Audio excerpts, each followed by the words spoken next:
যুক্তরাষ্ট্রের president Donald Trump Greenland দখলের প্রস্তাবের বিরোধিতা করায় ইউরোপীয় দেশগুলোর উপরে শুল্ক আরোপের হুমকি দিয়েছেন।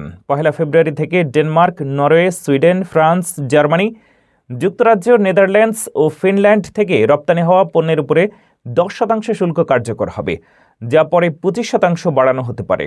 ট্রাম্প গ্রিনল্যান্ডকে যুক্তরাষ্ট্রের নিরাপত্তার জন্য গুরুত্বপূর্ণ উল্লেখ করে দ্বীপটি নিয়ন্ত্রণে আনার দাবি করেছেন।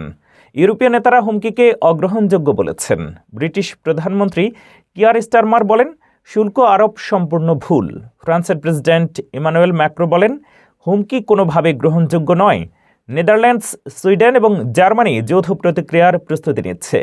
গ্রিনল্যান্ডে বিক্ষোভ দেখা গেছে। নুক ও কোপেনহেগেনে মানুষ প্ল্যাকার্ড হাতে রাস্তায় নামেন। প্রায় 85% গ্রিনল্যান্ডবাসী যুক্তরাষ্ট্রের সঙ্গে যুক্ত হওয়ার বিরোধিতা করছেন।